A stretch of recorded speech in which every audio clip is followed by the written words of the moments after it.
অভিবাসন বিরোধী অভিযানে উত্তাল যুক্তরাষ্ট্রের মিনেসোটা অঙ্গরাজ্যের মিনিয়াপলিস শহর। তীব্র সমালোচনার মাঝেও আটক অভিযান চালিয়ে যাচ্ছে ইমিগ্রেশন অ্যান্ড কাস্টমস এনফোর্সমেন্ট আইসিই। নতুন করে একটি গাড়ি আটকানোর ভিডিও সামাজিক যোগাযোগ মাধ্যমে ছড়িয়ে পড়েছে। সেখানে দেখা যাচ্ছে চালককে গাড়ি থেকে জোর করে নামিয়ে মাটিতে ফেলে দেন আইসিই কর্মকর্তারা। এ সময় তাকে হাতকড়া পরিয়ে নিয়ে যাওয়ার চেষ্টা আটকে দেন পথচারীরা। প্রতিবাদের মুখে পরে ওই চালককে ছেড়ে দিতে বাধ্য হয় আইসিই।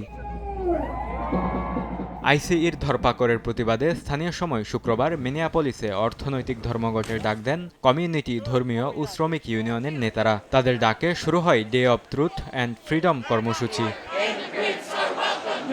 আইসিইকে মিনেসোটা ছেড়ে যাওয়ার দাবি তুলেন বিক্ষোভকারীরা। পাশাপাশি অভিযানে গুলিতে নিহত রেনি গোল্ডের হত্যাকারীদের আইনের আওতায় আনার দাবি তুলেন তারা। এছাড়া আইসিইর জন্য অতিরিক্ত ফেডারেল অর্থায়ন বন্ধ করার পাশাপাশি মানবাধিকার ও সাংবিধানিক লঙ্ঘনের অভিযোগে সংস্থাটির বিরুদ্ধে তদন্তের দাবি জানান আন্দোলনকারীরা। এদিন প্রতিবাদে সংহতি জানিয়ে বন্ধ থাকে কয়েকশো ব্যবসা প্রতিষ্ঠান। কর্মবিরতি পালন করেন হাজারো মানুষ। এমনকি নিত্যদিনের কেনাকাটা বন্ধ রাখেন বাসিন্দারা। ধর্মঘটের পক্ষে সমর্থন জানিয়েছে সিটি কাউন্সিলও।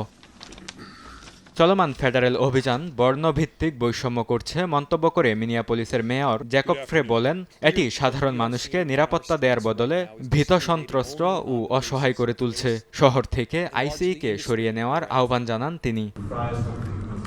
যুক্তরাষ্ট্রের অভিবাসন নীতিকে মানবাধিকার ও আন্তর্জাতিক আইনের প্রতি সম্মান বজায় রাখার আহ্বান জানিয়েছেন জাতিসংঘের মানবাধিকার বিষয়ক হাইকমিশনার ভলগার তুর্ক। অভিবাসন নীতি ও আইন প্রয়োগের সময় ব্যক্তিগত অধিকার ও ন্যায্য প্রক্রিয়া অনুসরণ করা উচিত বলে মন্তব্য করেন তিনি। বলেন, অবৈধ অভিবাসী সন্দেহে গ্রেফতার উদ্বেগজনক।